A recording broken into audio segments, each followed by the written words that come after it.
Wrestling with the Future. I am your host, Psychic Medium Angelo, joined by my co-host, the irrepressible, irrefutable, undeniable Dan, the man Sebastiano. Danny, how you doing, brother?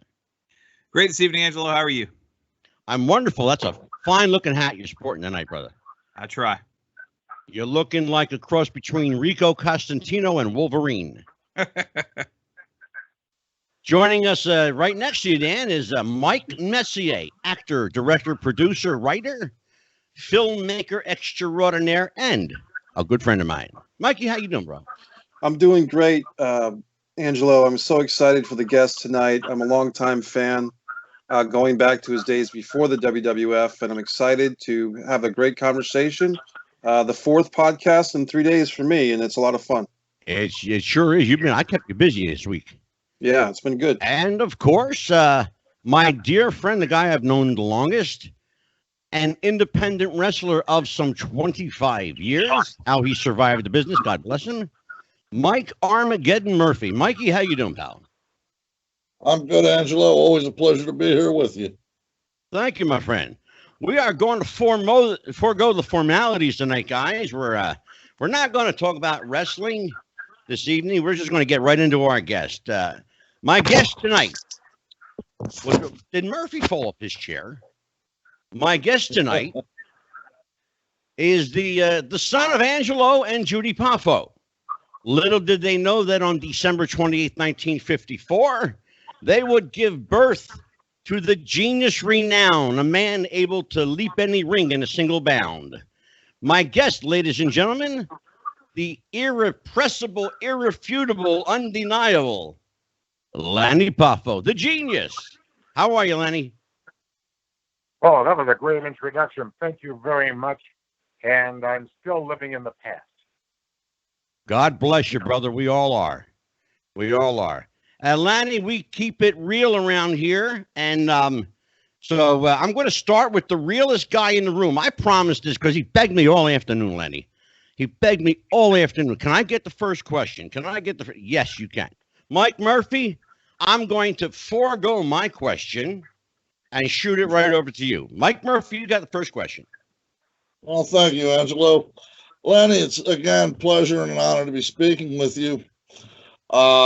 I'm going to take the questions a little bit in a different direction. I know and I've seen, the genius and Leaping Lanny Poffo, the wrestler. I want to know a little bit about Lanny Poffo, the person, if you will. What was my first question? If you had a choice, any vehicle, what would be your dream car to drive? If you had your choice, money was no object. Good question. Well, it's a very good question, but I'm going to give you a very boring answer because I consider an automobile a death trap. I've lost a lot of good friends driving too fast or driving with their head up their butt. You know what I'm saying? Not paying attention. Yes. So I would say that the safest car on the road is the Mercedes-Benz. And I've had a few of them, but I don't have one now. I'm driving a little Honda, a Honda Fit. And because I just don't use it much. And it's supposed to last forever. And I'm getting to the point where, and I live in a place where everything's walkable. And I also use Uber and Lyft. So I'm 65 and I don't enjoy driving. But when I was in the wrestling business, Mercedes was the most dependable, safest car. Oh, very good. Terrific. Lanny, I know you're a bit of an environmentalist, and I would dare say maybe even a naturalist. Is that something that has always been instilled in you from when you were young, or did you, as you got older, realize, the effects that we have on the environment and such, and change your human ways a bit? Well, I'm just a conscientious guy, and I read everything, and I believe some of it. And I'm even considering possibly getting a piece of land and building a geodesic dome, monolithic domes. They flatten it out, they blow up, and then they shoot it with shotcrete from the inside, so it's like an egg. And then you have a very nice carbon footprint, very little. It doesn't take you much to heating and cooling, and everything is, and I'm amazed that more homes aren't like that, but I would like to set an example. And I don't know if I'm going to do it, but I'm considering doing it. That's remarkable. It really is. I actually know someone who has such a house, and it's literally a climate-controlled dome that's largely fiberglass and resin. And if you're prepared to make that investment, God bless you, because it's not a cheap proposition. It's quite expensive. But I think well worth the money if you have it. Well, I'm just thinking about it, and the company that I'm looking at is in Italy, Texas, which is famous because Dale Evans is from there, and she was the Queen of the West. Yeah. Have you heard of Dale Evans? Oh, sure. Roy Rogers' wife. Yeah, Roy Rogers' wife. Sure. Okay, excellent. I'm glad you knew that. Otherwise, I think I'm talking to a couple of jabronis. Well, we consider ourselves among the most educated wrestling smart marks. I even hate that term, by the way, because if you're a mark, you're not smart, and if you're smart, you're not a mark. It's mutually exclusive. But I was in Dallas for the WrestleCon, annexed to WrestleMania, and I wanted to do two things in Dallas. I wanted to go to Dealey Plaza and, try to confirm my conspiracy theories over the assassination of John Fitzgerald Kennedy. And then I went to Italy, Texas to check out the monolithic domes.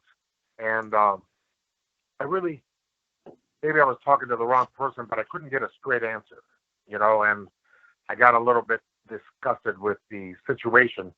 And now I'm considering it again, looking at, trying to investigate. But it's something you want to measure twice and cut once. Gave him a pair that night.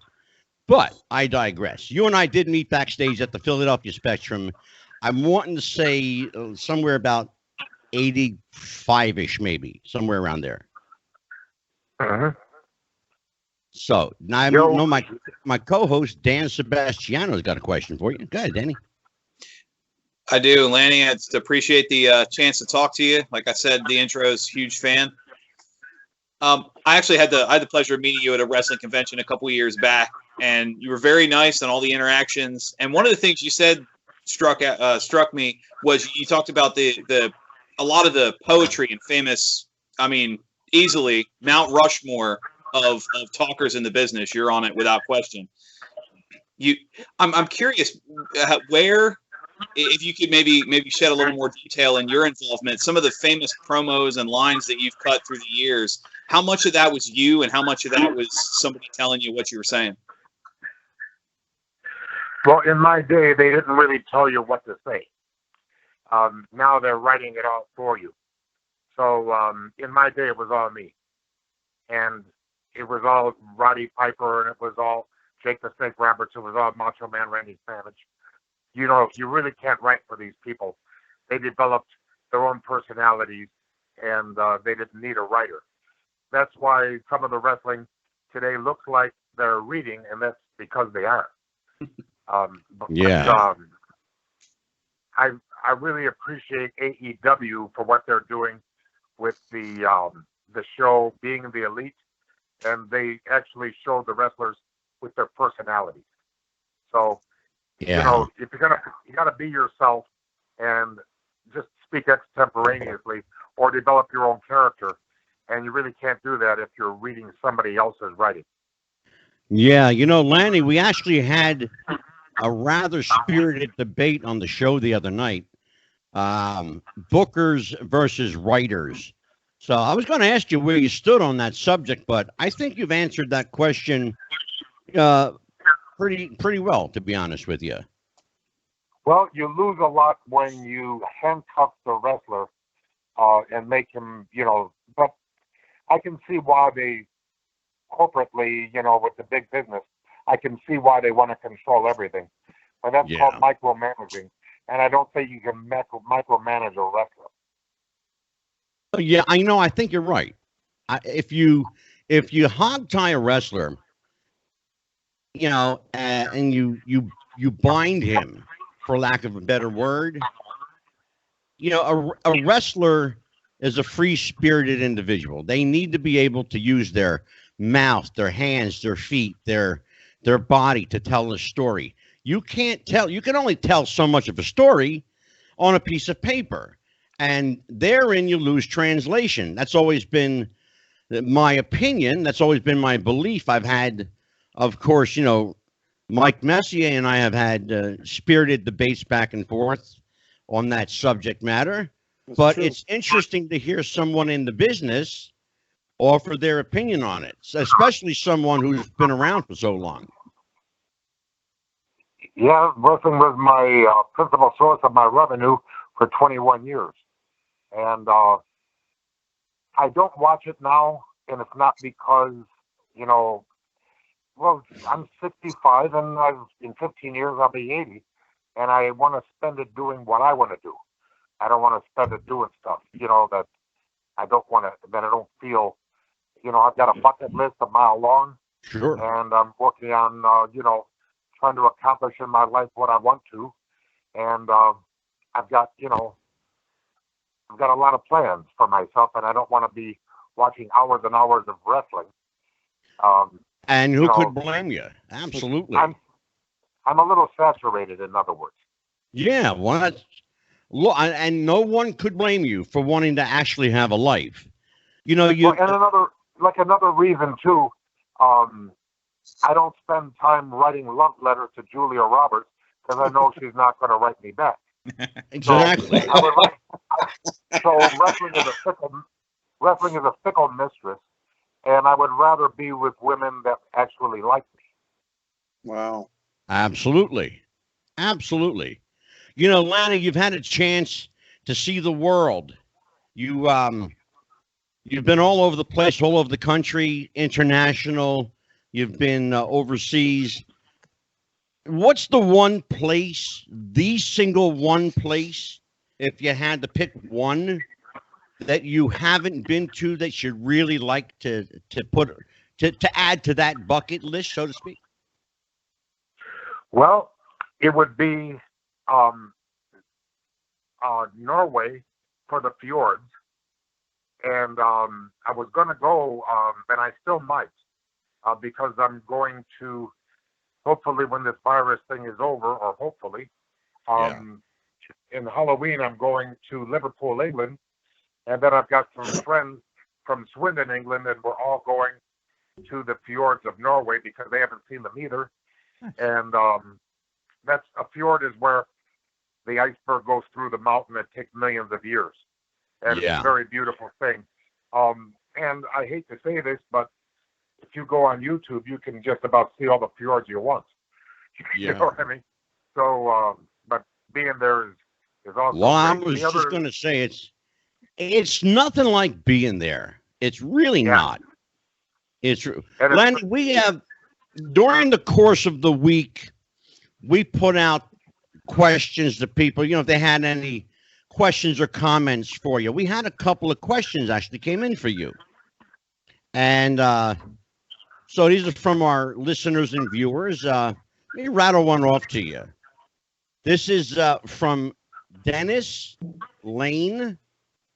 And Dennis writes, Lanny, you wrestled Harley Race in 1978 for the NWA Championship. Was that your first big title defense? And how did you get that opportunity? It was in Chattanooga, Tennessee. I was very excited to wrestle Harley Race, and he led me through one of the greatest matches of my life at the time. So what a professional.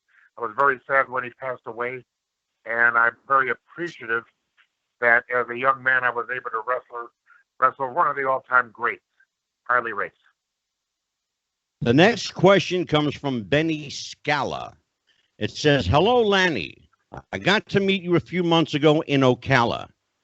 I even got to hear you sing. My question is, were you ever given a reason why the Gorgeous George gimmick wasn't given a shot? Just my opinion, but with your track record as the genius, you should have been given the ball and allowed to run with it." That's from Benny Scala in Florida. Well, where in Florida is he? Ocala? Ocala, Florida. Yes, I was there recently working for Dory Funk Jr., and of course he's old enough not to be a junior anymore. So, right. Anyway, thank you for saying that, Benny. However, I wouldn't have done well as Gorgeous George because I bleached my hair and it turned red, and then I bleached it some more professionally too. And by the time it got blonde, it started to fall out. And within a month, I didn't look like Gorgeous George. I looked like the Scarecrow from The Wizard of Oz.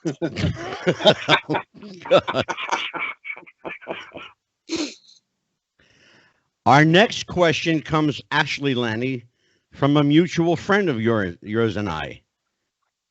And you'll know when I ask the question. I'm not even going to tell you. I'm just going to ask the question. Ask Lanny, is his favorite bakery still Bella Napoli?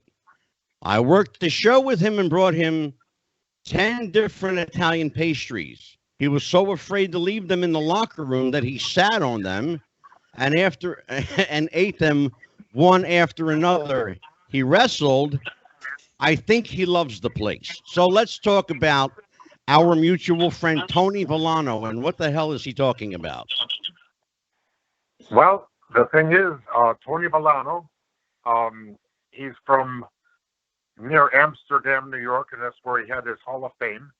Yeah. And he took me to Bella Napoli, which means beautiful Naples. Yes. And Naples is where 120 years ago they invented pizza.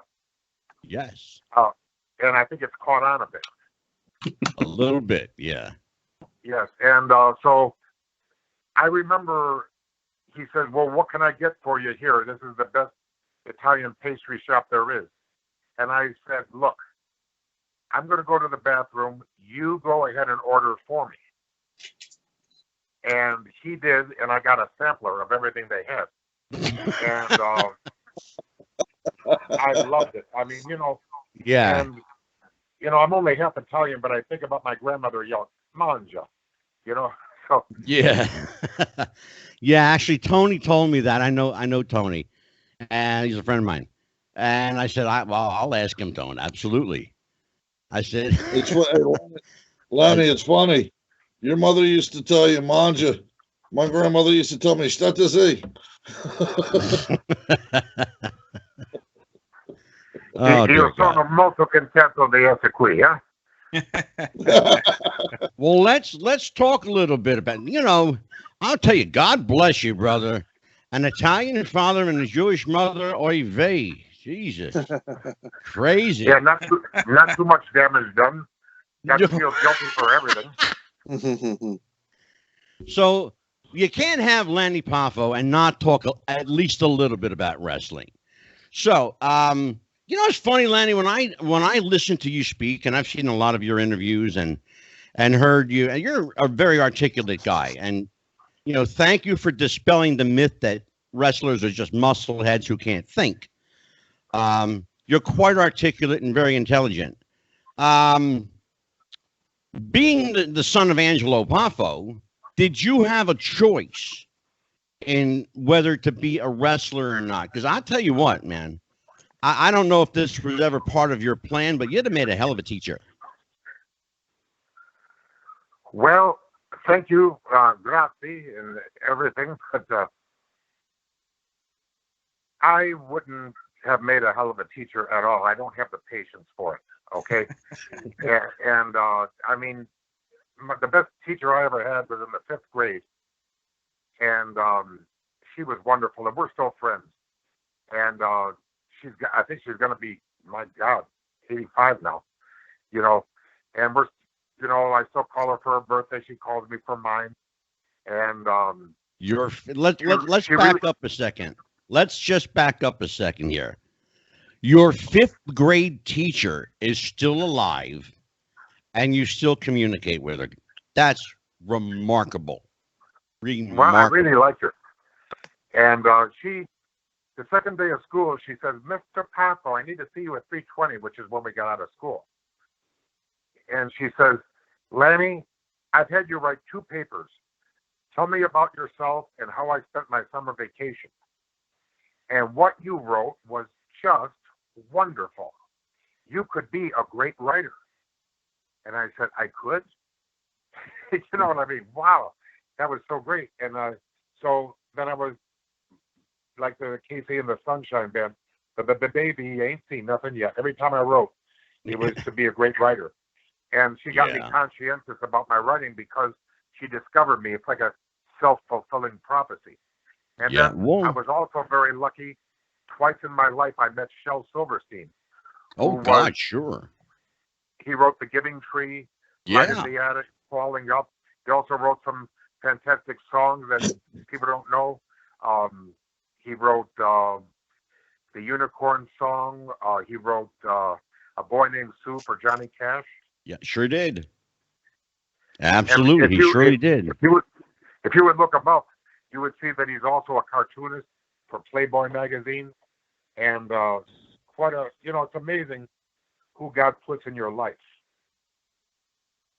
Oh, absolutely. I absolutely concur with that.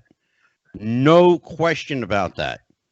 You know, timing is everything, but placement runs a close second. It really does. Mike Messier, you are chomping at the bit. Go ahead. Lanny Poffo, one of the great memories I have of your career is the poetry, because as a high school student, I started writing poetry myself. And the Frisbees with the poems on them as a babyface in the WWF, and then later with the scrolls and as the genius. But even before that, in the Tennessee Mid-Southern Territory, you were kind of starting that character of the poet, almost like a medieval knight. And it was one of the few times in my memory that a wrestler from the territory system, so to speak, had been establishing a character or a personality, a gimmick, as you might call it, and then that was not destroyed or changed by the WWF, but actually embraced and flourished and added to. So, as a compliment to yourself, they must have enjoyed the poetry and the knight battle, the battle armor of the knight, and brought that with you from the mid-southern Tennessee territory to the New York WWF. Can you explore that topic a bit as far as the actual poetry, the knight suit, and all those great things that were with Lanny Poffo? Yeah, very good question, and I'm going to do my best. I think I got a 2-pronged answer for you. Number one, it all happened because I was a guest on Tuesday Night Titans, TMT, on the USA Network. Did you ever see that show? Yeah, oh, so absolutely. you read a poem for Hulk Hogan in the night suit. Yes, I did, but before that, I was on, and I realized that here I am, a baby face without a gimmick, which is boring right there. If I was going to be boring on the USA Network, on the TNT show, I would probably never be invited back again. So I decided, well, there must be a way that I can be. So I decided I'm going to play my aces. So I got my suit of armor, and I walked out there, and I had written a poem for the occasion. And I said, look back through the annals of history and the Wrestling Hall of Fame, men from all nations with courage to spare, who struggled to carve out a name. Now compare these high standards of valor to those infamous knights of yore. With bravery staunches their armor, their glory, both legend and lore. My medieval connection with wrestling relives that magnificent past. Though mindless skeptics may snicker and scoff, the winner is he who laughs last. Alive with the love of wrestling, I appear on TNT between Vince and awful Alfred, the hottest show on TV. I'm not your average wrestler, but I wouldn't want to be. I never scream or kiss my arms. I'm happy just being me. I call myself Leaping Lanny. I validate what I say to every single wrestling fan who's watching USA. Yes, I believe in miracles. As God has blessed this great land, I believe the referee will soon be raising my hand. And then we went to commercial, and during the commercial break, Vince says, Lanny, that was great. From now on, you do a poem before every match. And nothing like a little pressure, right? Well, I tried to act a little blasé about it, but inside I was going, yes. You know, I got a gimmick now.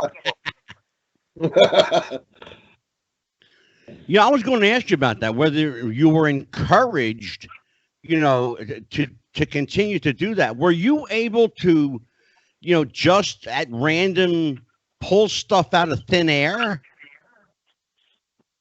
Yes and no. I would say not really, but what I did was I just got myself a 49-cent little spiral notebook, and I started writing poems about everybody that I could possibly write a poem about in the territory, whoever I happened to be wrestling, and then I also wrote some generic ones. So it wouldn't be confined in case they surprised me. So I was able to keep enough poetry on hand ready to go at any moment. Yeah.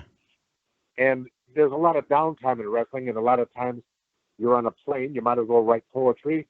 So I wrote poetry every day, so I would always have enough so I could CYA, cover my butt, you know, sure, in case I was surprised. Absolutely. Dan, go ahead, brother. Yeah, Lanny, I was hoping you could expand on that. Mike brought up a good point about the territory and the character. As far as the artistic side, I was hoping you could expand on how the mindset goes writing a face poem versus writing a heel poem. Is it the same mentality, or do you have to kind of put yourself in a different mindset? Well, the heel poem is much easier because then you just, you know, make a nice heel ending, you know, like with a lot of braggadocio and a lot of, you know, lying, so whatever. So, yeah. But the babyface poem, you know, do you guys know Al Costello? Ever hear of him? Yeah, the Kangaroos, absolutely. Okay. Yeah. The fabulous Kangaroos. Yeah, when Macho Man and I were just boys, just going to the wrestling to watch my dad. The fabulous Kangaroos were, they would bring boomerangs into the ring, actually carved by an Aborigine. Yeah. And you know, of course, they can't throw that to the audience because you kill somebody. But they had little cardboard ones made, which had printing on it and pictures of Roy Heffernan, Al Costello, and some information about the fabulous Kangaroos. Sure. And when they would throw them from the ring, the fans would scamper to get them, and two of the people scampering was my brother and I.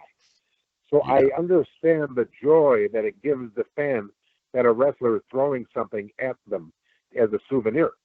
Sure. So I decided, well, maybe I'll do the scroll, but the scroll didn't get over because when you stand at the ropes and you try to toss a scroll, it doesn't even make it past the guardrail much. Yeah.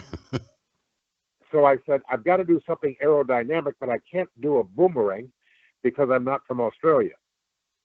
And that's not my gimmick. So it just hit me, frisbees.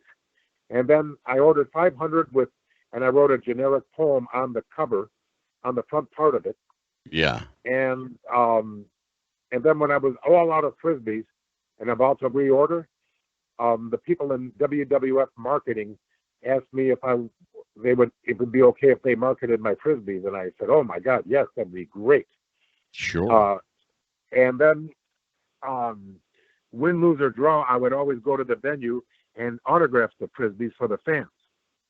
And, you know, when I was growing up, or maybe a little afterwards, the richest man in the world was Sam Walton.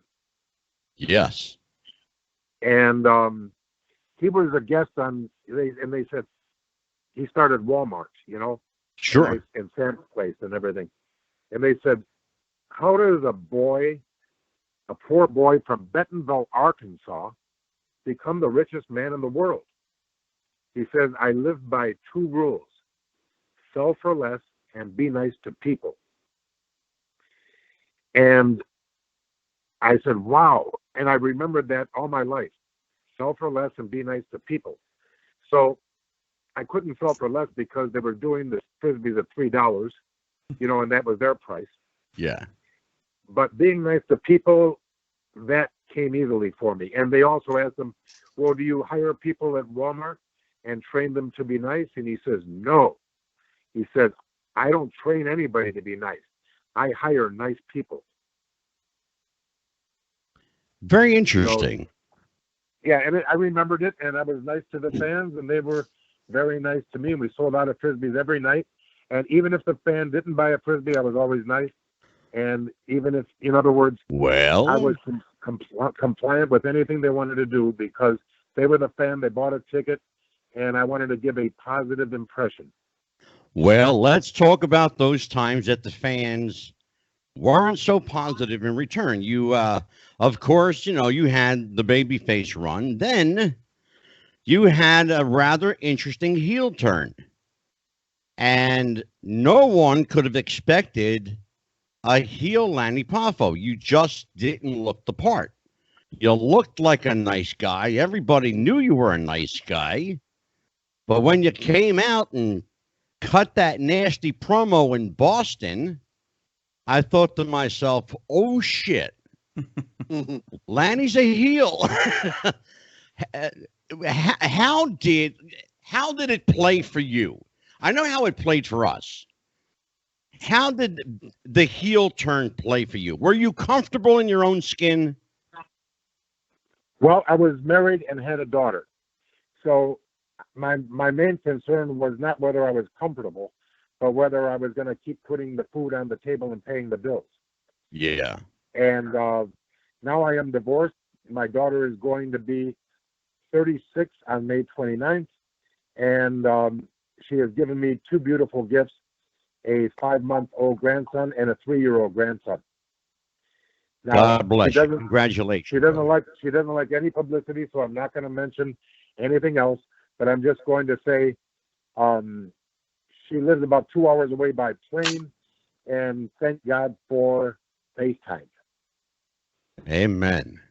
Amen. And so anyway, I go to Boston, and don't forget, Chief J. Strongbow says, you can't be a heel, you're too good looking.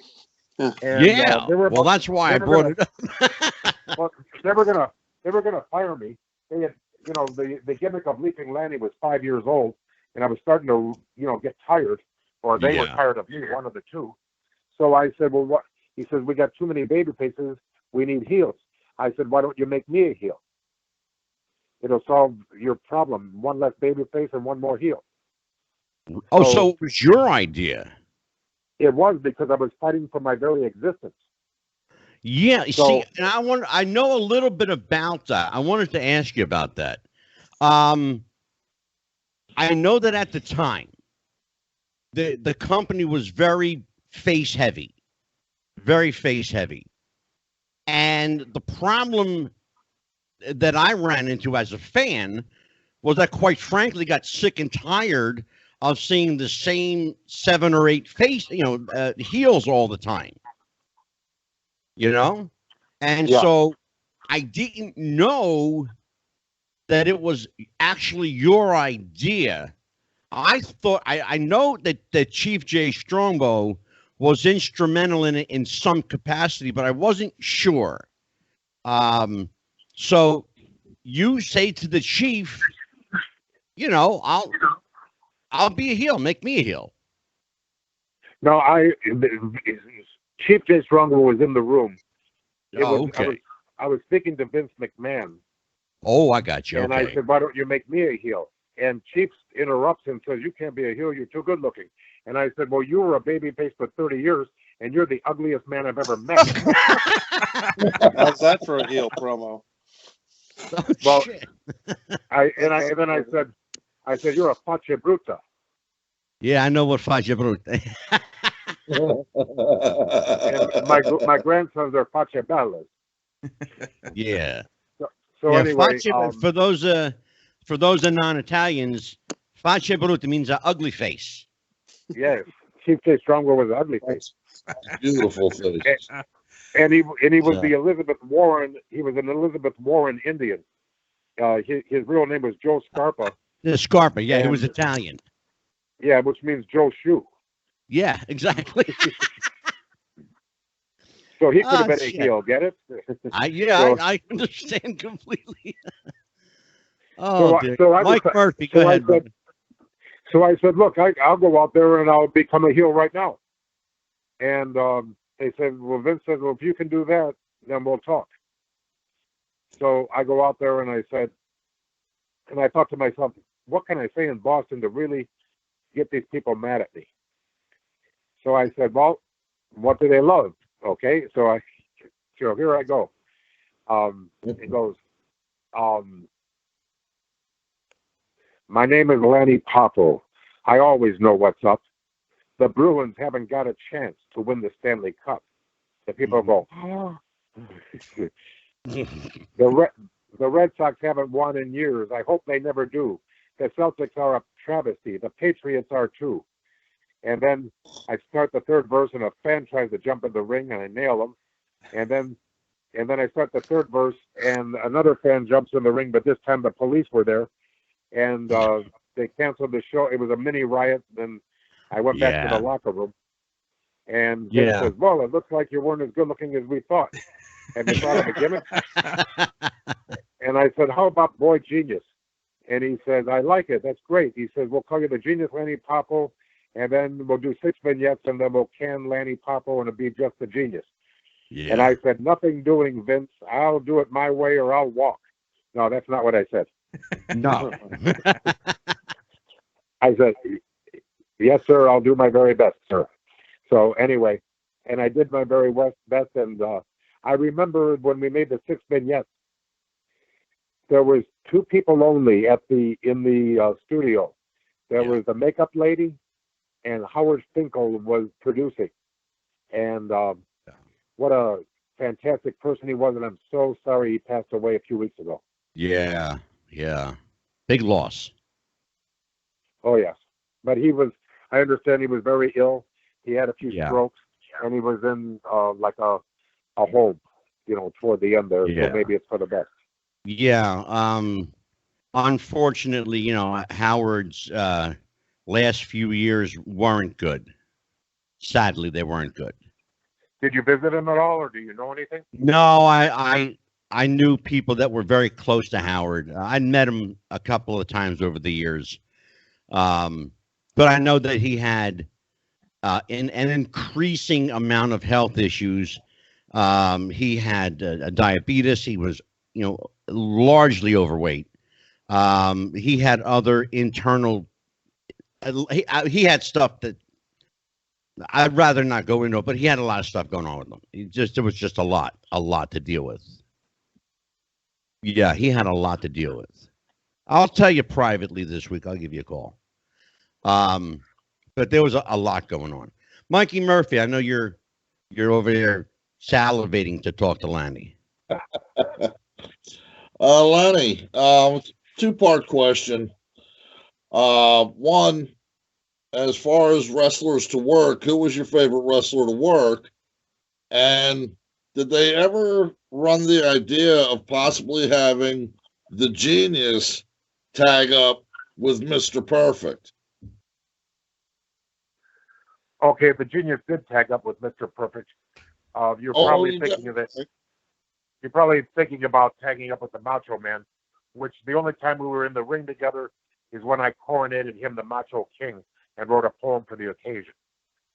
And the only other time I had anything to do with him professionally was when I inducted him into the Hall of Fame in 2015. Right. So those were the two times that our shadows crossed. The best, when I was Leaping Lanny, the best heels that I ever worked with were Harley Race, Terry Funk, Bob Orton Jr., Jake Roberts, and believe it or not, Kamala. Oh, yeah. Okay. Sure. And although it was a different type of match, you know, it worked for me. I loved it.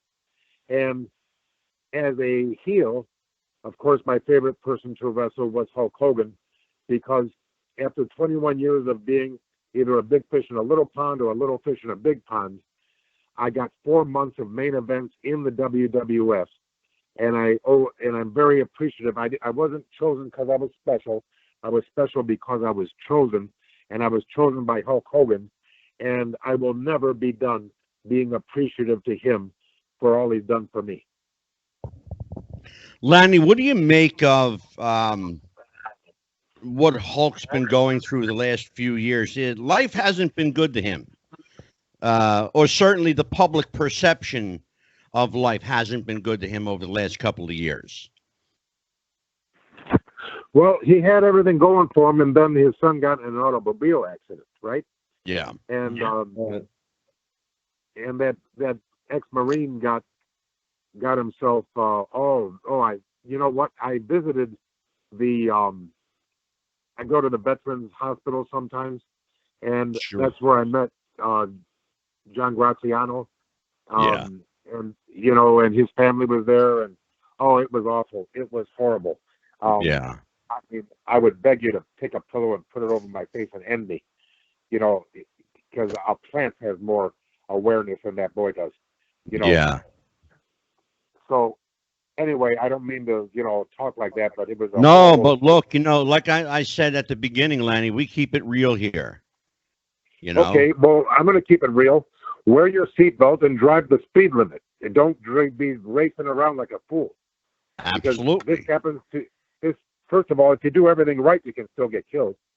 Yep. Yeah. You know, but why would you want to do everything wrong? And you know, it's better to take a minute off your life than take your life in a minute. Absolutely. Yep. No question about it. Words of wisdom. So anyway, so his son got in trouble and went to jail. Then he got taped, you know, saying something that he shouldn't, and then he suffered the ramifications of it. And the thing is, I still love and respect and am appreciative to Hulk Hogan, because I was the stick of gum on the bottom of his shoe that he couldn't get off for 4 months. And because of that, I have 2 main events in Madison Square Garden, 1 in the Philadelphia Spectrum, and several all over the world. Lanny, he could have chosen anybody to play that, you know, adversary against him. Why did he choose you? Were you ever given a reason by Terry as to why you were the guy he wanted? Well, I don't know for sure, but I'm going to take a guess, because almost everything in my life was enhanced because I am the brother of the Macho Man Randy Savage. And at the time, they were friendly. And possibly that was the reason that they did Randy a favor by helping me. And Randy was always looking out for me. And I know that you said, don't ask about anything but me. Don't ask about Randy and everything. But, you know, I'm going to tell you, Angelo, I have a little bit of survivor's guilt. Do you know what that is? I do. Actually, I lost a sister, so I can absolutely relate to you. Well, it is a thing, you know. And I love talking about Randy, especially since somebody lies about him. I like to tell the truth about him. And I like no to question. Set the record straight. And then what I liked about doing the speech for the Hall of Fame, I didn't talk about what a great man he was, but what a good man he was. And that's what the fans needed to know. Mm-hmm. And you know what? I want to stop you there for a second, because I did absolutely catch that. I've listened to that speech probably a half a dozen times in anticipation of this interview. And I want to make it clear, you could speak about anything you wish. I was making it clear to my panelists and the guys that I work with on a weekly basis that Lanny Poffo has done innumerable interviews over the last several years. And I get to hear Lanny talk about Randy and Randy and Randy. And I want to hear Lanny talk about Lanny. I certainly understand survivor's guilt. As I said, Lanny, I lost a sister at age 58. So I can absolutely, put myself in your shoes in that regard. But let's be honest about it. You're the older brother now, and you have a life, and your life goes on. And you have a story to tell, and it's your story. Part of your story, of course, is your brother. They're probably, I dare say, and, cut me off if you think I'm wrong, but I dare say without Randy Savage, we probably wouldn't know who Lanny Poffo is. Absolutely. He's enhanced every part of my life. Even now, as the brother of the Macho Man, it's opened doors for me even now. I get offers all the time to do stuff because, I'm the last surviving person in a royal family. Yeah, absolutely. And I didn't, and as I said to you when we spoke on the phone, it's no disrespect intended to Randy whatsoever. I met Randy the night that I met you at the Philadelphia Spectrum. Randy could not have been nicer to me. He was just a sweet, sweet guy, really nice guy to me, and even introduced me to Liz. And I remember that night, and I'll never forget it. But again, Lanny Poffo has a story, and it's Lanny's story. And I know that my co-host Dan Sebastiano, Dan the Man, wants to ask you about some of that story. Go ahead, Dan. Yeah, I know we had spoken about this being more focused on you, but I was hoping to expand on one question.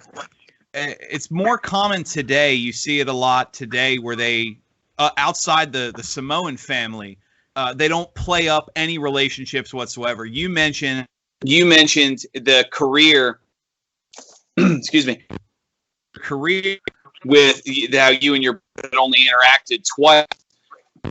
Ever talk of playing up your connection to Savage?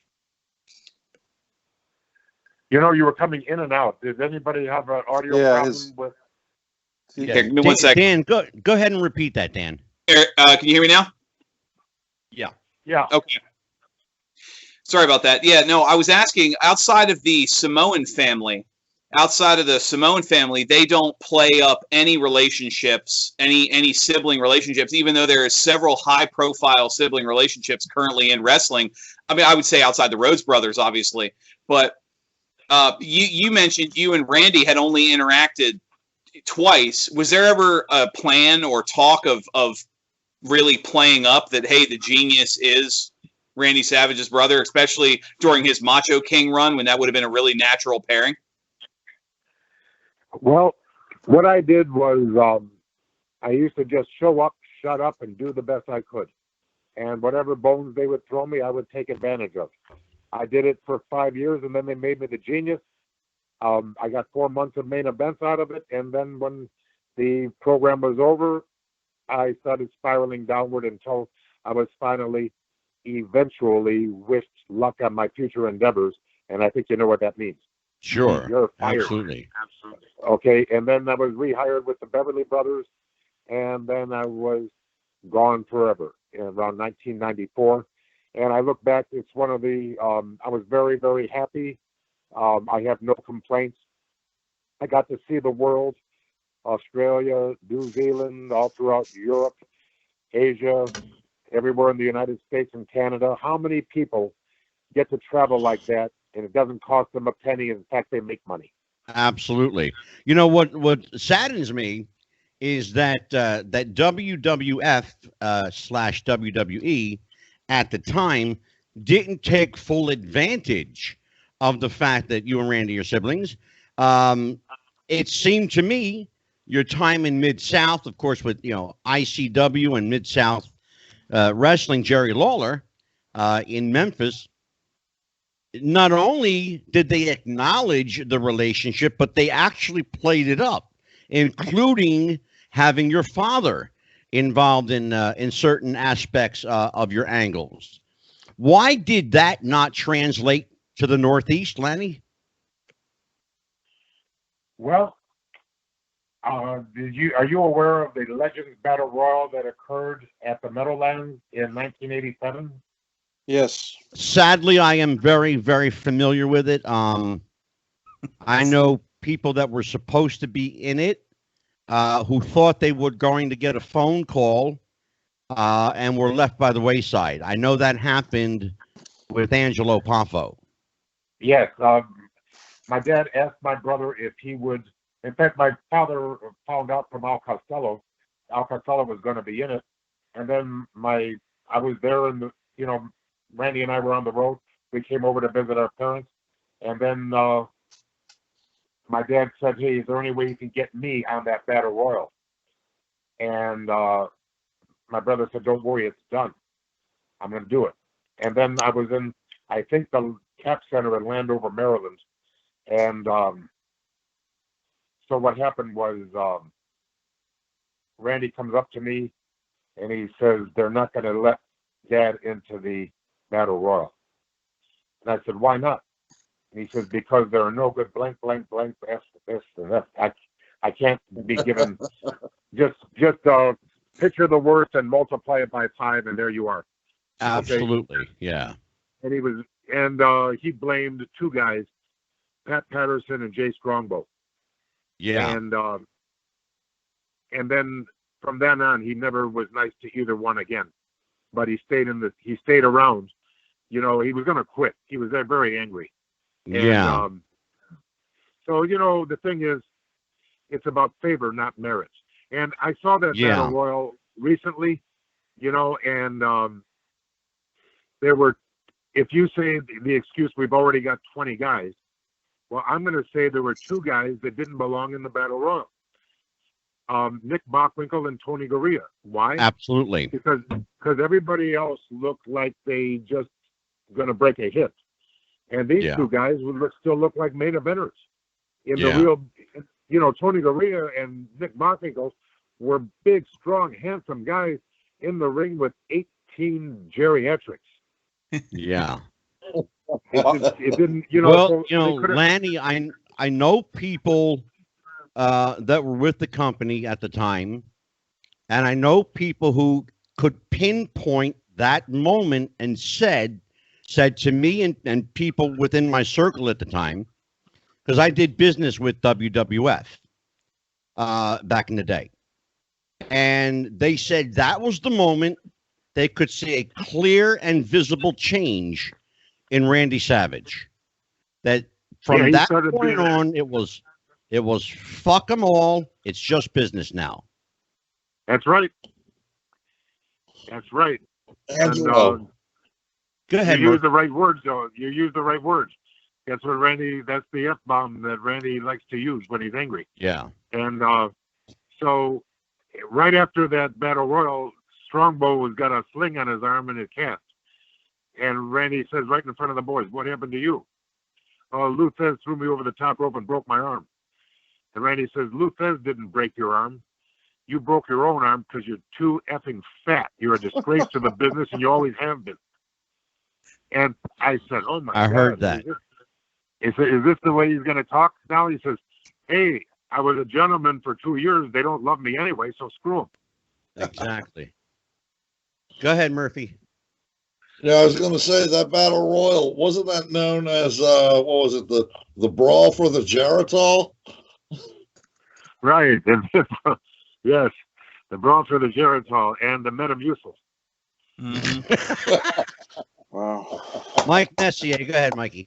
Well, I wanted to, give Lanny a little vote of confidence here because talking about Lanny's career in the WWF specifically, I remember seeing you as a young child. I was the young child in the audience. You wrestled Iron Mike Sharp in the first match of the night at the Providence Civic Center, I think in July of 1985, to a 20-minute draw.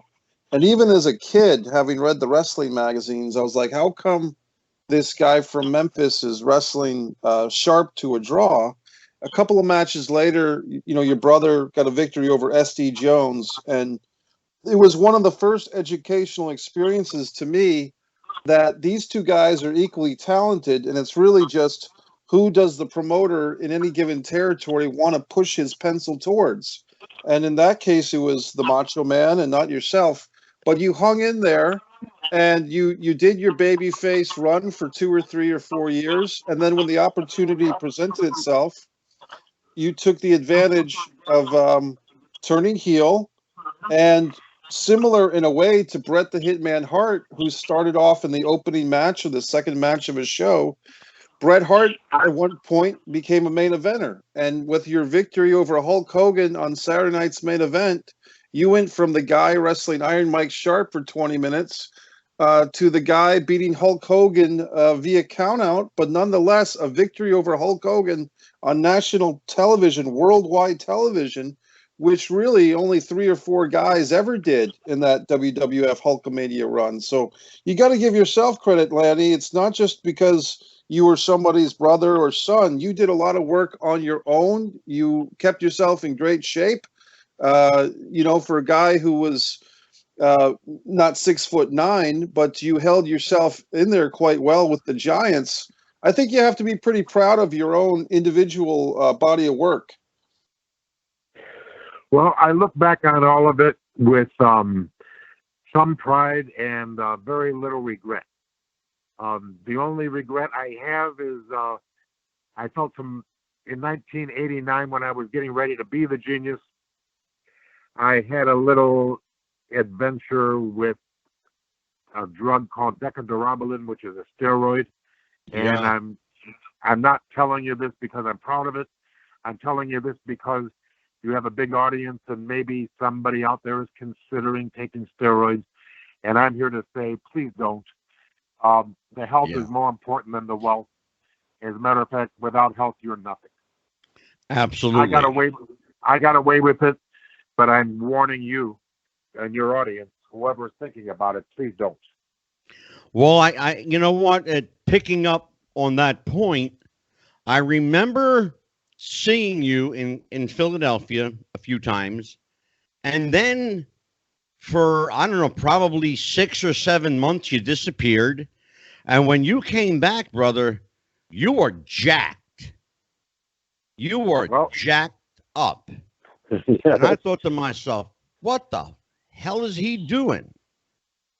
Because, exercise and hanging and banging and saying your prayers and eating your vitamins, brother, will do so much for you. But, a shot in the ass with Deca will do a hell of a lot more. Did you feel the ramifications of that? And how did that newfound physique translate into your work or lack thereof in some cases? Well, it was right after my match with Hulk Hogan. I was in the shower, and I took a good, honest look at my genital situation, and my testicles had shrunk to the size of raisins. And I decided, you ever play Monopoly in jail or just visiting? Yeah. Okay, in jail or just visiting. Well, it was either I was on main events or just visiting. Yeah. The only reason I wrestled Hulk Hogan is because Hulk can't work with Hulk Hogan. So he needs somebody else to wrestle. He always needs an opponent. Sure. Well, right. I was his opponent, and I'm thinking to myself, well, I got to the pinnacle. I'm just visiting, and now I'm going to take the needle out. And when I did, all those beautiful jacked muscles looked like a balloon at the end of the party. Yeah. And deflated. Well, it wasn't oxygen; it was water. Yeah, absolutely. So anyway, So when I took the needle out, I noticed I had a lack of libido or sex drive, but I was married at the time, so it made no difference at all. Okay, then. Any of the married men on the panel want to comment on that? I'm keeping my fucking mouth shut. Yeah, no comment. Lanny, can I follow up on that topic? If without putting anyone under the bus there on that topic, was that something, the steroid use or abuse, was that something in the locker rooms that was prevalent in the mid 80s, late 80s, early 90s? Was that something that was kind of a running concern or a running topic? Were guys concerned about their physique so much that they felt self-pressure or exterior pressure to take substances like that? Well, I guess, it was legal back then, and this was before the big scandal. Hang on a minute. Sure. Amazon, stop. Okay. They started, for some reason, they thought I wanted to hear some music. I got Alexa, but I changed its name, So anyway, yeah, there's a lot of, even when I got myself all jacked up, I still had the worst physique in the locker room. I mean, you had Ultimate Warrior, Warlord, Barbarian, Tony Atlas. How many? Everywhere you looked, there was another muscle guy. Sure. Mm-hmm. So I was, at my best, I wasn't one of the best, in the muscle department. Yeah. Go ahead, Dan. I was hoping to steer the conversation a little bit. We were talking a minute ago about your promo in Boston. I want you to know, while not involved in the business, the persona that I have doing panels and various other things in wrestling commentary is the smartest man in the room, heavily inspired by you. I want to commend you that I could spend hours writing some of the statements I would have to make or some of the promos. The fact that your famous promo in Boston was literally, I'm going to go turn heel now. Bam. That is, like I said earlier, Mount Rushmore of talkers. But speaking of being the smartest man in the room, I was hoping to expand a bit on your famous contract with WCW, because you were talking about as the years went on. That was brilliant. First time I actually ever met you was at an event sponsored by WCW, and like most fans, I didn't even realize you worked for the company. I was hoping you could kind of expand on that story, that part of your career. Well, Randy and I had something in common. We had both been taken to the cleaners in our marriages. Randy more famously with Elizabeth, me privately, but the story's the same. You start over. And yeah. Randy had an idea for me to be Gorgeous George. He wanted me to bleach my hair. I even got a, what do you call that? Hair weave or something, a little bit more hair in the back, Oh, yeah, weave, sure. Yeah. Extension. Whatever it was. And Yeah. it was professionally done. And then, but even so, I lost a lot of hair and looked like the Scarecrow on the Wizard of Oz. I mean, really, I wasn't Gorgeous Georgie. I was pretty sloppy for Gorgeous George, but I did my best. I trained. I got in the sunbed. I did everything Randy asked. Every time he saw me, he checked my progress. In the meantime, Randy didn't just go to WCW. He took something with him, the Slim Jim contract, and he gave it to Ted Turner worth $750,000 a year. Yes, sure was. So it was then easy for him to get me a contract, even though, and they had a kind of a revolving booking committee. So there was people that wanted to bring me in and the people that didn't want to bring me in. And what really happened is I stayed under contract. I never got brought in. Yeah. And I saved my money and invested it wisely. And, you call it ill-gotten funds if you want, but I was working out it wasn't my intention to be a welfare recipient, but I'll guarantee you, Vince McMahon wouldn't have allowed it. He would never have allowed. Oh, absolutely. But see, when you're dealing with never OPM, other people's money. Yeah. That's what happens. That's what the government does. They just give you money, but it's OPM money. It's fiat money. They don't care. It's not theirs. So. And, well, as far as I'm concerned, it wasn't ill-gotten gains. Let's be honest about it. Big brother was taking care of little brother, and he earned that money, and it's his absolute right to share the wealth with his younger brother. Why the hell not? Can't argue with that. Well, what I did was I'm a one-time loser. Never again will I say the two words, yes, dear. And, I live very modestly, and I don't really fret about tomorrow's bread. So, in other words, there's a line in the Bible, pride comes before the fall. And if you're trying, like, if you've been watching, like, the Viceland Dark Side of the Ring. Yes. Yeah, absolutely. Well, Dino Bravo had that $1 million home and the $1 million cars and had a high lifestyle. Yeah. And then when wrestling didn't love him anymore, that's why he got into organized crime. And then you make good money, but it's a very bad retirement plan.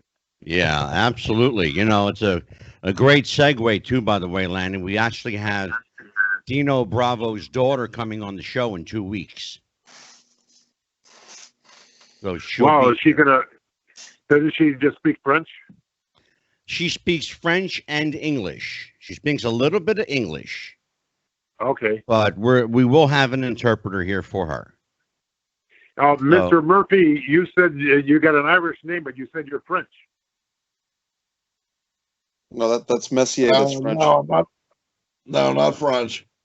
That's Mike Messier. That's French. That's me. No, Mike Murphy is Irish, but he's got like Italian grandmothers and relatives. Mike Messier, we're trying to figure out what he is. I'm French, but I saw Dino Bravo's daughter. Maybe I'll learn French in honor of her, Angelo, if I'm on the panel that night. She's too many mics on the show, Angelo. She's actually a full-blooded Italian girl who speaks French. Well, if I could ask another question to Lanny. Of course you can. Well, on this topic, Lanny, because you brought up the Dino Bravo thing, and one thing that was really heartbreaking as a pro wrestling fan in the late 90s, we started seeing gentlemen like Kurt Hennig, Rick Rude, Bam Bam Bigelow's Junkyard Dog in a car accident. So many guys from that rockin' wrestling or golden era of wrestling that you were a part of. So many guys in that generation passed away for one reason or another before their time. And of course, your own brother, the Macho Man, years later, although he had a great run in WCW, before that. But of those guys that I just mentioned, how does that feel for you? Because I'm getting to the age myself where a lot of my friends are passing away at young ages. How did you survive that? How do you compartmentalize that when friends of yours, colleagues, start to pass on? Oh, I'll tell you what. Gentlemen, I have to step out a second. Some of it is because of some of it was drug induced. And even the toxicology reports would indicate that. Right. So. I loved Roddy Piper, but people said, isn't that too bad he died at 61? I said, well, I love him, but, I can't believe he made it to 61 with the stuff he was doing. Yeah. Right. True. And trust me, there's nobody in the business I love more than Roddy Piper. What a fantastic guy, best personality, great interview, everything, charming person, caring, sincere. And the drugs ruined his personality too. Mm. He had a lot more to offer than, I hate drugs. Yeah. And absolutely, he called it too. Roddy Piper, a couple of years before he died, he was doing an interview and he mentioned the pension plan kicks in at 65, and he just kind of was like, "But I'm not going to see 65. We all know that." And it was just a throwaway line, but he called it. Well, it was a self-fulfilling prophecy for Roddy, because one thing that if you knew Roddy, and I got to know him a little bit, Roddy was self-destructive. Roddy was his own worst enemy. There were a lot of guys like that. Buddy Landell was the same way. He was his own worst enemy. But wrestling is filled with guys that are their own worst enemy. Right. And and I think their punishment is to be a wrestler. Quite frankly. Yeah. So let's turn the subject a little bit. Lanny, what did you learn from ICW? What did you learn that stayed with you? I learned that I didn't want to be a promoter. People say, how come you don't run shows now? I said, because I did then. I said, I didn't like it then, and I won't like it now. Too much stress. I don't like stress. Yeah. I'm 65. I just want to have peace. And I mean P-E-A-C-E, not the other one. Exactly. Exactly. I hear you, my friend. I hear you. Well, go ahead, Mike Murphy. Lanny, also myself being a semi-retired worker, what was, and we all know in the business, you're going to get hurt eventually. It's not avoidable. What was the worst injury you ever sustained, while you were in the business? I was wrestling Big Boss Man every night. He was trying to get over we were in Newfoundland it seemed like a forever tour of Newfoundland. And the first time I wrestled him, he kept doing that Bubba Slam. Oh my God. And I said, hey, can you stop that? You're hurting me. And he said, no, I got to keep doing it as I'm trying to get over. And I said, but there's no TV cameras in Newfoundland. You can set your hair on fire and nobody will care here. So anyway, he kept doing it and I kept hurting my neck. And, now I can't even shoot baskets because it aggravates the injury that he gave me.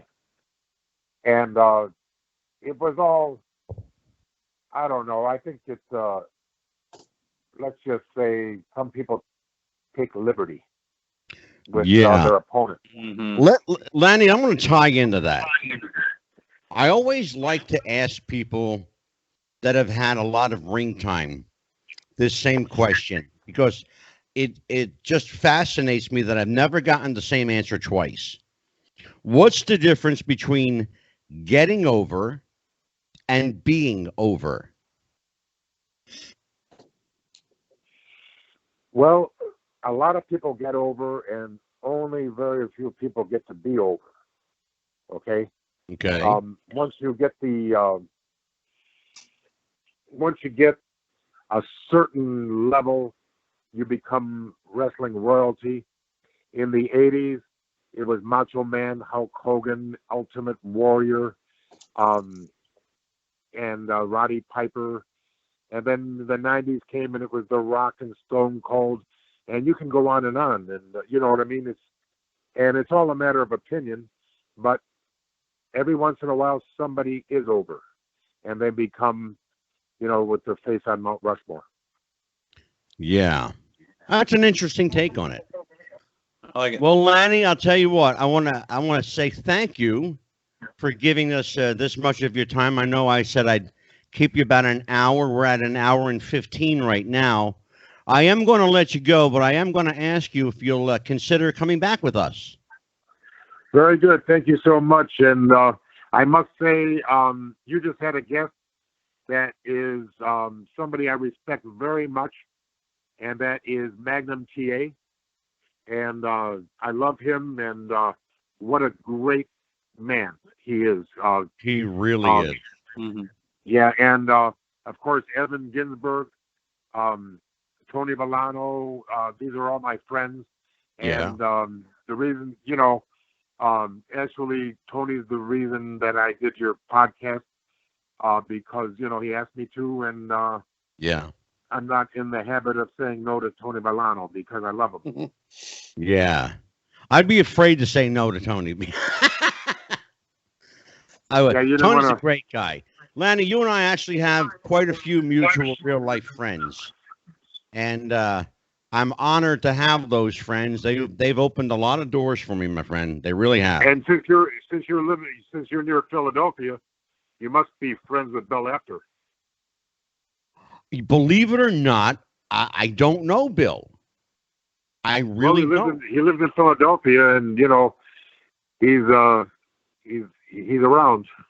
I don't. Yeah, well, he actually he lives right outside of Philadelphia in Norristown, Pennsylvania, and he's about 10 minutes from me. Yeah, he sure is. I know people who know him very well.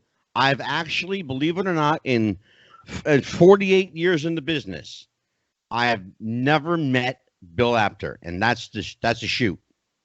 Well, you're missing a lot because he's an excellent person, and maybe one day your paths will cross. I certainly hope so, because we got a great show coming up about wrestling writers, and I'd love to have him on. I really would. Maybe I want to reach out to Bill Apter, and maybe I'll have Mike Messier do that. Lanny, thank you, my friend. I appreciate it. If you feel so inclined, the invite is open-ended. You are welcome here anytime you wish. Thank you very much. You guys have a beautiful day, and thanks for a very good interview. I enjoyed every minute of it. Thank you, Lanny. Thanks so much, Thank Lanny. you, Lanny. Take care, my friend. Lanny Poffo, everybody. Bye-bye, Lanny. That was a great interview. Great interview with Lanny Poffo. Absolutely. Well, I'll tell you what, Dan. Yes. We've been racking them up on the show here lately, brother. Yeah.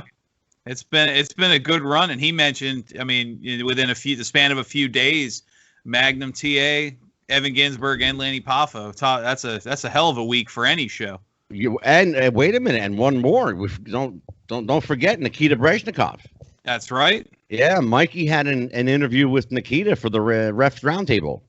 And Mikey, that interview that'll be airing tonight. It's actually already up on YouTube, but it's going to hit the audio platforms. Our iHeartRadio, iTunes, Spotify, Stitcher, Google Play, TuneIn, Podbean, Podbay.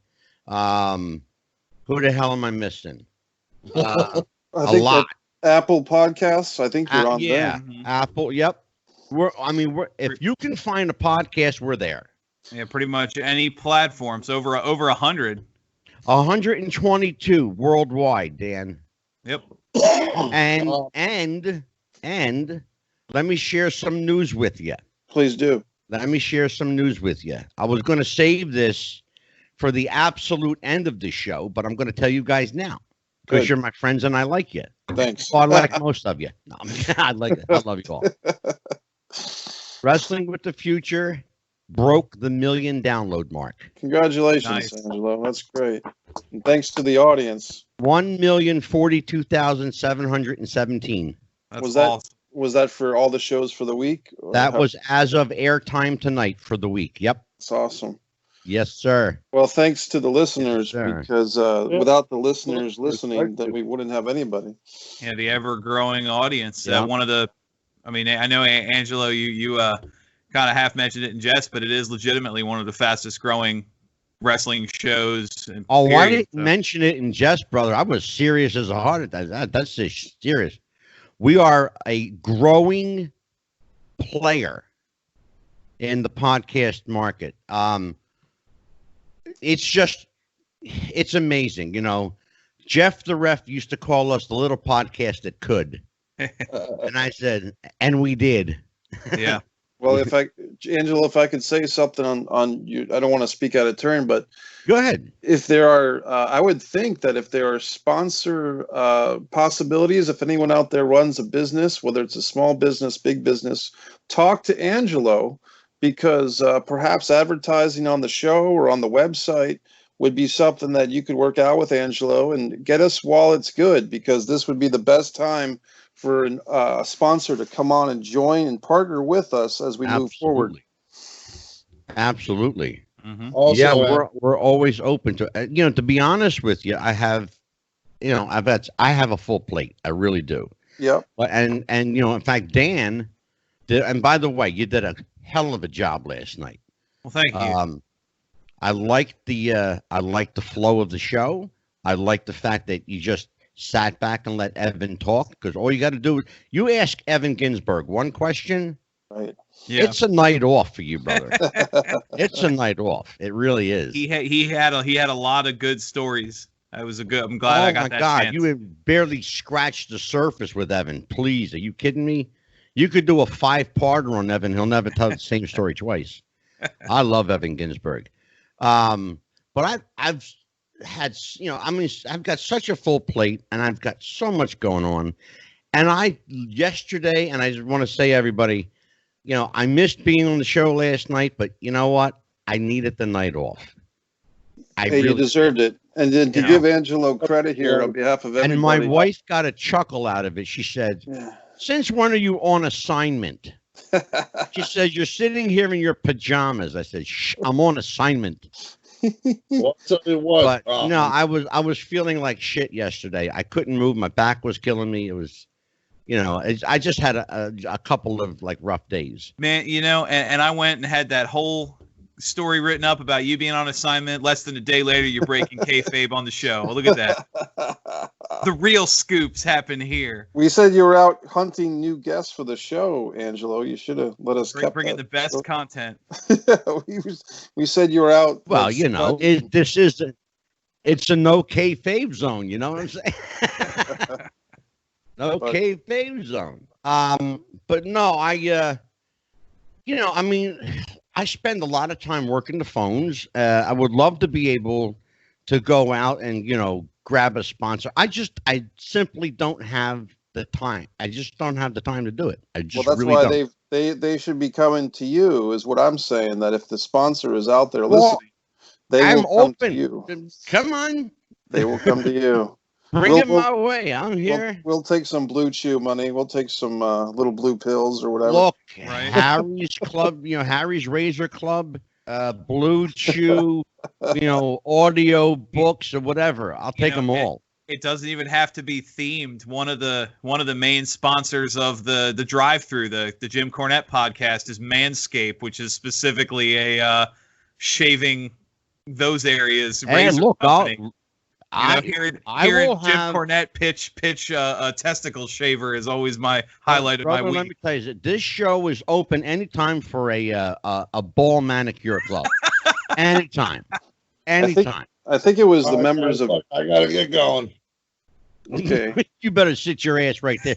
By the way, speaking of sitting your ass right there, don't start with me. Can you take a piss before the show so you don't get up in the middle of my show? I'm calling you out in front of 100,000 people now. Shut up. I took a piss before the show. All right. Well, listen, I'm going to put Dan on. You don't forget, Dan is my co-host now. He's got authority. Okay. Yeah. Okay. If I put him on you're in trouble, pal. Okay. You're in deep shit. Right. He'll rub them sideburns all over your ass. You'll be in serious shit then. You'll have chafe burns. You won't be able to sit down on that motorcycle of yours. Yeah. At least my feet can hit the ground. Oh. So let me tell you, we have had an amazing couple of weeks. We got a lot of stuff coming up. We've got holy shit. We got Sam Houston coming up. Brian Pillman next week. Brian Pillman Jr. Yes, let's distinguish. Yeah. We've got be thoroughly impressed if we had Brian Pillman on the show. Yeah. We've got a couple of very special episodes of the Refs Roundtable, roundtable discussions coming up. So let's talk about tonight's show. That was really remarkable, and Lanny gave us, very, very generous with his time. He gave us a lot of time tonight. Yeah, I said to him, he goes, "How long you want to go?" I said, give me 45 minutes to an hour, and I'm a happy camper. He gave us an hour and 15 minutes. I can't ask more than that. Yeah, and so with Mike everything, Messier, what do you think? I think the funny thing is, and Lanny said it about halfway through the interview, survivor's guilt. And look, I mean, something that maybe all of us can relate to in one way or another, and maybe the younger members of the audience can't relate to that yet, and that's good. Yeah. But when you're talking about your older brother, Macho Man Randy Savage, passing away in a horrible car accident and a heart situation. People that never met Randy Savage still talk about Randy Savage and miss Randy Savage. Yeah. And this is his brother. They were brought up together, not only in the business, but in life, in the family, eating dinner. Oh God, together. yeah. right? And so what I try to do with one of my questions was say, hey, Lanny, I was perfectly fine with not talking about Macho Man all night, because when you talk about the genius, you talk about Leaping Lanny, you talk about the poetry and the suit of armor. Sure. To me, like a lot of people, Lanny really has to give himself a little bit more credit. Absolutely. That he has had a great career. Saying that. Thank you, Mikey, for saying that, because it's absolutely true. Yeah. The one thing that I didn't want to do, if Lanny chooses to broach the subject, that's completely his prerogative. Right. It was his brother. He could choose to talk about him. I didn't want to be the one to broach the subject because, as I said, and you heard me say it to him himself, it's been done. It's been redone. He's talked about Randy. I mean, in every interview he's ever done, it's all about Randy. I wanted to talk about Lanny. Sure. Yeah, and that goes to what Mike was saying. I mean, yes, Randy Savage is easily one of the most prolific performers in the business. Oh, sure. But Lanny Poffo was one of the big names of the territory days, and the Genius was one of the more popular gimmicks, at least as far as crowd reaction.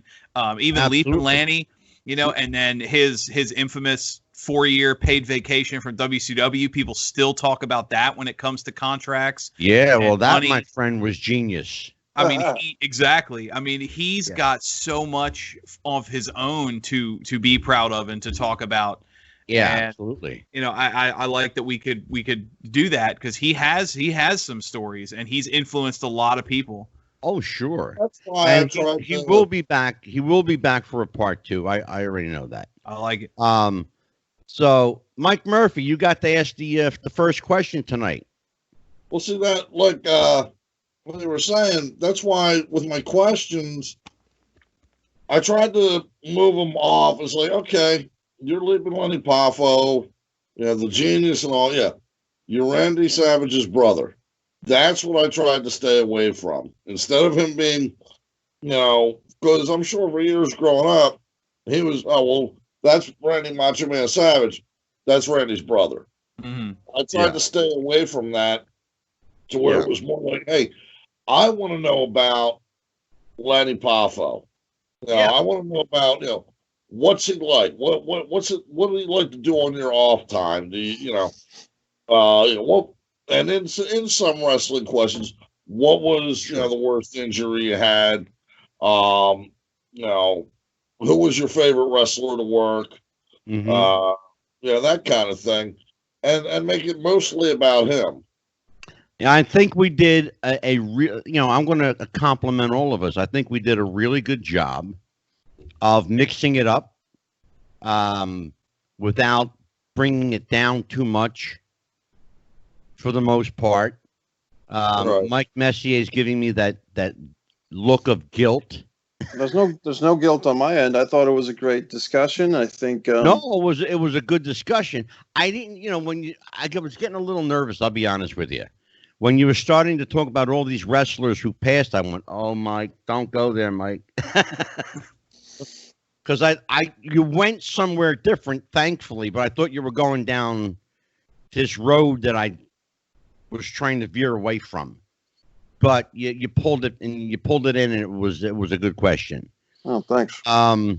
No, you got me a little scared there because you happen to do that sometimes. You know. Did you think I was going to ask him about the way these guys? Here's what I do. Here's what I do when you get like that. I look at Dan in the camera like this, and I go,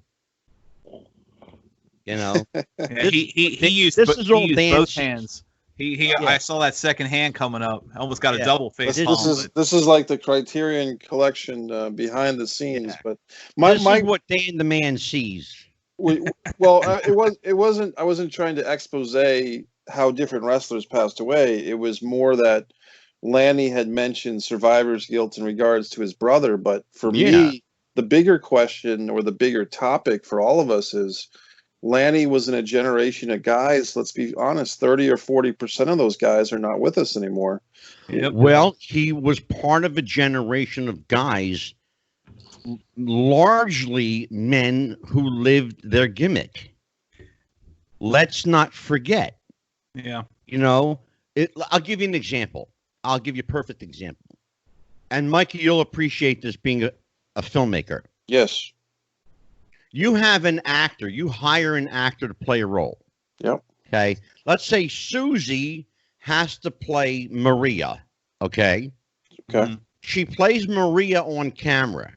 When you say cut, she can go home and be Susie again. Right.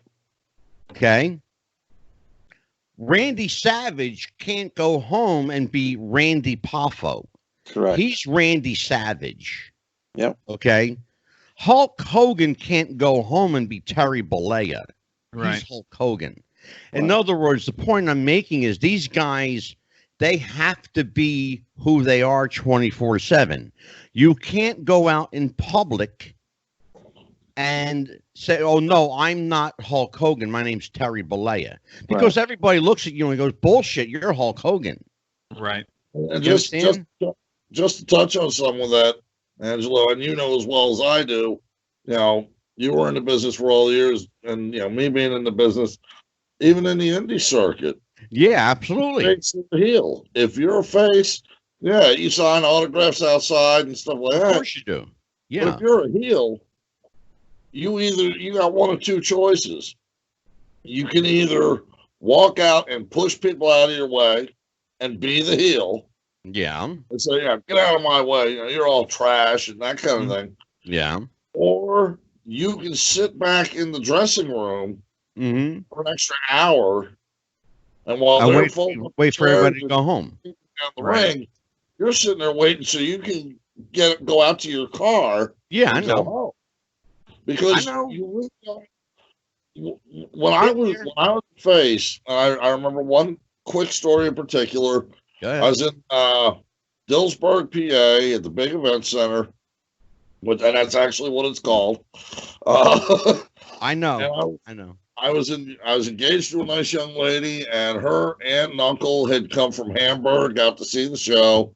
Yeah, got them tickets and all. I was with SSW, and we were getting ready to leave, and I was a face at the time.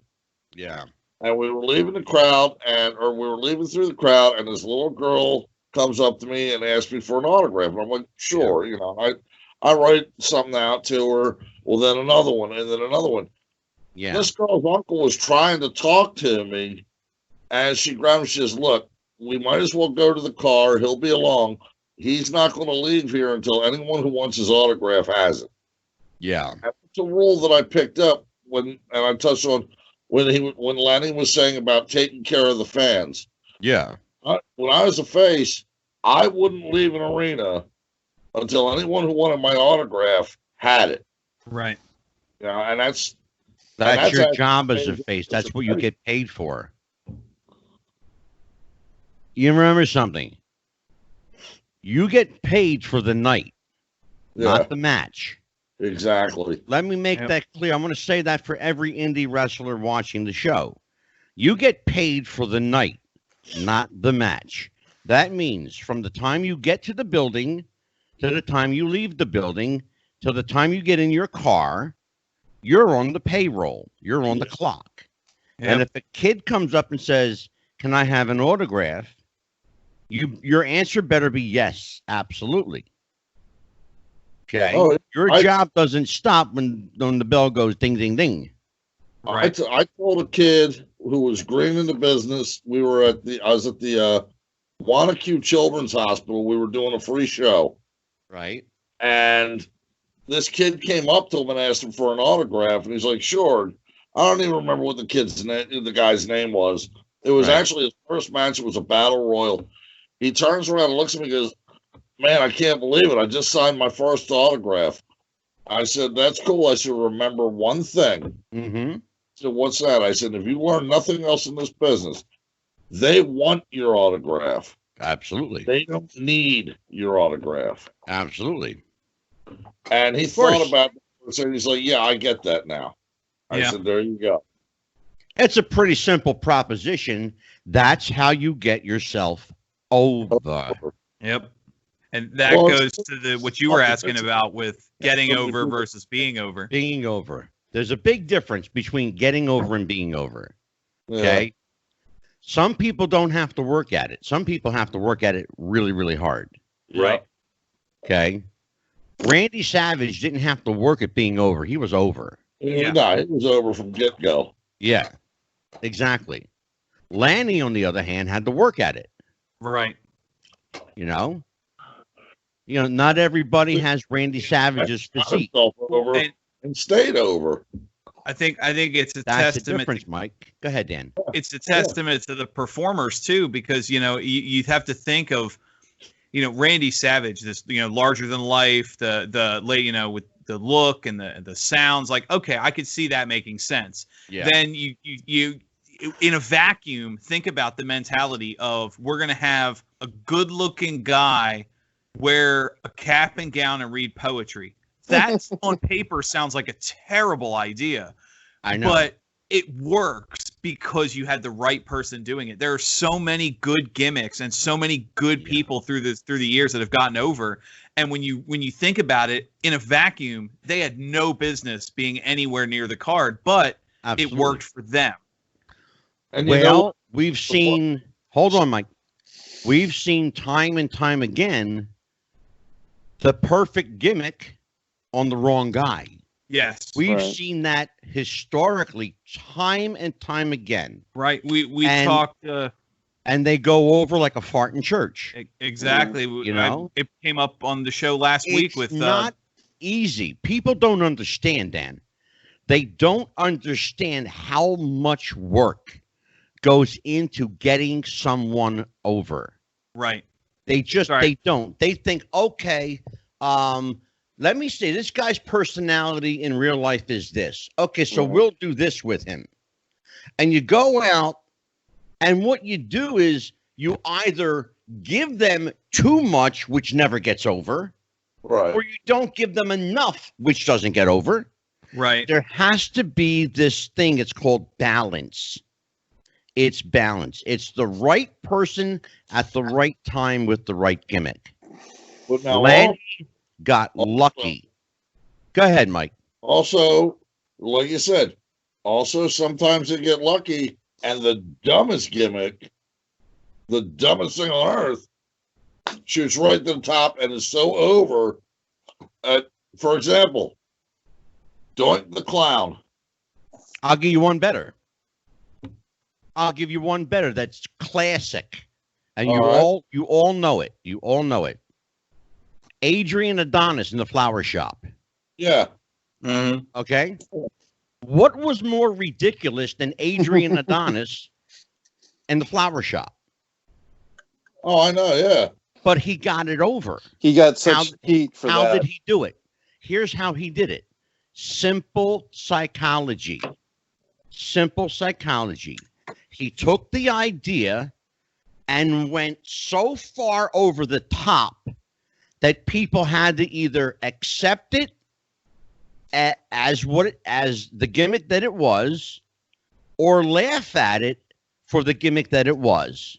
Right. But either way, both scenarios got it over.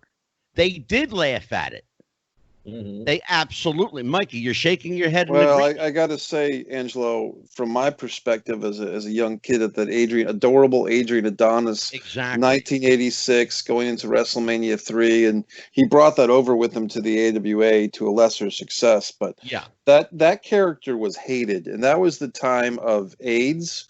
That was the time of the homosexual community being vilified in a lot of ways, but they were fighting for their rights. Yeah. And unlike the Goldust character 10 years later, that you could kind of make a case that Goldust was fighting. Not even close, Mikey. No, what I'm not saying, even close. What I'm saying is that Adonis's character was getting hatred heat, in my opinion. He was getting real heat.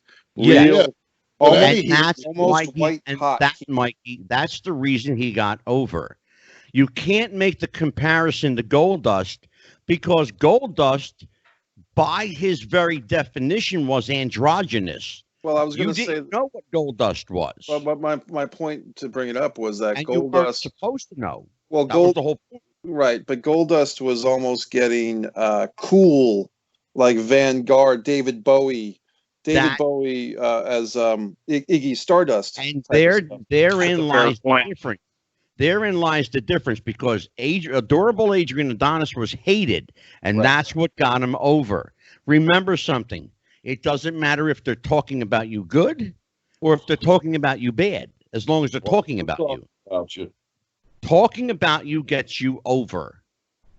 If people are talking about you, you're over. How long you stay over depends on how long they're talking about you. Go ahead, Dan. Well, no, I was saying that's a fair point in relation to Goldust, because Adrian Adonis was very much I guess the modern term they call it go away heat versus the crowd reaction. But yeah, and I got a problem with that term. Because there's no such thing. So do I. There's no such thing as go away heat.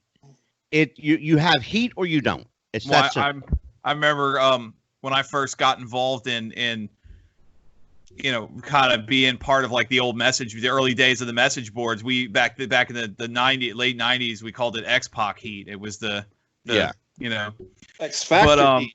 Just incredible. But I think that certain bits work, but to go off of what you were saying is like some of the business, it's crazy how one of the things I love to joke about is some of the ads you see, like a commercial on TV. It's like, thank God I don't work for an ad campaign, because if you came to me and said we're going to use cows to sell chicken sandwiches, fired, get out of my office. Dan, if I could, I want to, and Angelo, you know this, I'm going to bring this up. I'm putting you on the spot. Good. This goes back to what, 2003 at the San Francisco Casino. Good. We did that show. About a week before the show, on the local cable access and local channels down in Atlantic City, and this is when they still had them, Yeah. They ran promos for the show at the Sands. Yeah. They had Angelo said, "Hey, I need you here on this date at this time. Bring your gear, because you might be dressed in street clothes, or you might be in your gear, that kind of thing." He said, "We're going to cut promos for the show." Yeah, sure did. And I said, "Okay." I had a TV crew and everything. Right. Pretty Boy Larry Sharp was there. I was there. Ravage, also known as Bodacious Brad. Mike Thorne was there. Now, the funny thing is, Mike Thorne and I had known each other for a while, and we had worked each other a couple times. Right. Now, we're walking through the crowd going up to the interviews area. Well, you got to, you got to play the role. Even if you're walking through the casino, you play the role. Well, the one gentleman who we saw at the last show over in Jersey that I went to with him, what was his name? Is it the Walker type deal? Oh, Tim. Tim. Yeah, Tim. Tim is between me and Mike Thorne. Yeah. Well, Mike and I had worked it out walking through the crowd. We're going to get heat with each other. And we're talking big shit to each other. Like, I'll look at him, I'll slap you so hard I'll knock the taste out of your mouth. Right. You know, when you wake up, your clothes will be out of style. Okay. And we're talking, and people are looking at us like, oh, those are the wrestlers. You know, those guys really hate each other. And, yeah, the only thing we didn't do was say something about each other's mother, you know? Yeah. But, okay, 24 hours later, I get a phone call. Hello, Mike. Yeah. What the fuck? What kind of heat do you have going with Mike Thorne? Yeah. Angelo, what are you talking about? Tim said you and him had heat. You got heat with this guy? I'm like, Angelo, we were working. You what? I said, it was a work. I said, doesn't Tim know the difference? He says, dude, he came up to me after you guys left. He's like, I think these two really hate each other, you know. Still real to him, damn it. But it was the perfect example of here's a guy. Well, the problem was Mark. Well, yeah, he's a huge mark. He's 56 years old and he still thinks it's real. Here's the problem, though. And it wasn't the fact that he's a mark, which he is, but the problem was nobody cleared it with me. But it was that was the problem. They didn't run it by the booking committee first, huh? I am the booking committee. Right. Was it over? Of course it was over. There you go. Absolutely. When you can make one of the people that works there believe that it's real, and he goes to the promoter and is saying, hey, we need to watch these guys. And Mike and I weren't even working together on that show. No. He never even showed up for the show. That's funny. Yeah. Well, guys, go ahead, Mike Messier. I wanted to make a comparison of Lanny Poffo and his brother, Macho Man Randy Savage, of the 80s. Remind me of Jeff and Matt Hardy of the next generation, the Attitude Era and beyond. In that, you know, one guy, Jeff, kind of like Macho Man Savage, was maybe more celebrated or exhibited initially as a top guy. Yeah. But and it's not a perfect comparison, but in some ways, Lanny, maybe like Matt Hardy, is the more grounded, more cerebral, more down to earth guy. And I'm glad that we've had both Macho Man and Leap and Lanny in our lives as wrestlers. And that book that you have behind you on your presentation tonight, Angelo, I own that book. I had a copy of that book actually, and it's a fun book to read. It was Lanny's actually got a couple of books out. Yeah, he has a children's book out too. That's great. Did you guys know that he's got a children's book out? Yeah. He also wrote a book. He wrote a whole book. Check this out. He wrote a whole book on why you shouldn't smoke, and maybe I should read that book. Yeah, he has done a lot of. He has done a lot of health advocacy the last few years. Yeah, absolutely. And he's been very smart. He saved his money. His father gave him some very wise advice. SYM, save your money. Yep. All right, well, guys, if there's nothing else, let's go around and give the plugs. Murphy, we'll start with you. I don't have any. Yeah, you do. Mike Murphy on Facebook. Huh? Mike Murphy on Facebook. Well, yeah, that goes without saying. Well, it doesn't go without saying. You have to say it, schmuck. Don't you start with me, I swear to God. Mike Messier, show him how it's done, brother. Well, you know, MikeMessier.com is there for all your Mike Messier needs, wants, and desires. The Mike Messier YouTube page has got Wrestling Sun. The Impeccable was released on May 5th because it was filmed on Cinco de Mayo 2018 and takes place on Cinco de Mayo. That's a film that I wrote, directed, and produced. Yeah. The Avalonia Film Festival is still accepting submissions. I want to thank all the filmmakers. You can find us on Film Freeway or AvaloniaFestival.com. Yeah. Most importantly, Last night, I taped a very special episode of the Refs Roundtable with Nikita Berezhnikov, and that's available now on the Wrestling with the Future podcast family. We also taped an episode with Dan the Man and Evan Ginsberg of the Wrestling with the Future podcast, and just happy to be involved. It's been a big week here for the podcast team, and just keep on trucking there, everybody. MikeMessier.com. That, my friend, is how you get yourself over. There you go. Dan the Man. You got to find work. Mike got himself over so hard he plugged the first episode I hosted. That's right. There you go. Good. Took my thunder. No, like Mike said, check us out on YouTube. We also have our Twitter page, Wrestling Future. That's Wrestling No G. Wrestling Future. I'm on Twitter now at @theman_WWTF. And we have our Facebook groups. Check us out wherever you can find your podcasts. And I appreciate that. And by the way, you did a hell of a job. Again, I want to say thank you for hosting the show last night. It was a great show. You and Mikey did a great job with Evan. I enjoyed it so much that I'm going to have you do it again. Uh-oh. And yeah, you're going to do it again. And I'm going to tell you who you're going to interview right now for the whole world to see. We'll find out live together. Are you pulling a name out of the hat like Lethal Lottery Battle? No, I will be on the show, but I'm going to sit back and be, just a participant. Gotcha. Mikey and Dan are going to interview Scott Teal. The writer, correct? Scott Teal, the writer. Yes. Yeah. Very accomplished writer in the wrestling genre. Yes. I will be on the show because it's my show. But I'm going to sit back and ask questions just like the rest of you. I'm going to let you run that one. All right. Okay. Sounds good. Yeah, no, I know the name. I look forward to that.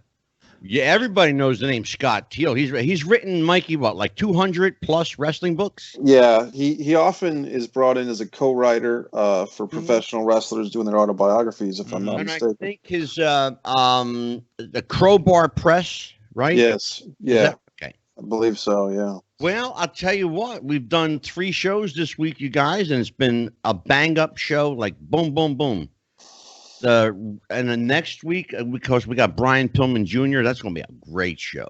Yes. Because he's coming back twice for us. He does know that I have his father's action figure tattooed on my leg, right? He knows that? No, he doesn't, but you're going to show him. He does know. We've been in touch for years, actually.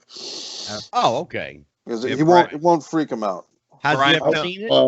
I will. Seen it, yeah. I will try and get hold of Bill after. Do that. Yeah, seeing as how I live 10 minutes away from him. Well, yeah, reach out to him. If you can get him on the show, that's great. Because I've tried to get him on the show, and I can't get him. Keeps avoiding me. I think he's afraid. Either that, or I'll try and get hold of Mad Dog Michael Tierson. Who the fuck is that? Mad Dog Tierson was a radio show host here in Philly on 93.3 and 94 YSP. In the Daily News, he also had a wrestling column called I know you have no idea. You don't know how to read. I'm not talking to you. I'm talking to Dan. We're both mutually shrugging here. No offense to your friend, but I've never heard of him either. He used to have a weekly column in the Daily News, and the Daily News went out of business 30 years ago, Mike. You know what? Never mind. Sorry, Mad Dog. Man, you might want to edit that out on the YouTube video, Angelo, and end it with the plugs. All right, you guys. I'll get somebody on who knows about wrestling. I'll get you somebody who knows about wrestling. Facebook.com/Wrestling with the Future. Questions and comments to WrestlingWithTheFuture@gmail.com. We now have a private group on Facebook. It's Wrestling with the Future Podcast. That's our private group. We have a public page. It will only be up for a few more days. That will come down. You will have to join the private group to get into that one. All right, folks. Take care. Have a great time. Be safe. Enjoy your weekend coming up. For Dan the Man Sebastiano, Mike Messier, and Mike Armageddon Murphy, I'm Psychic Medium Angelo. Happy wrestling, everybody. We'll see you next time. Bye-bye.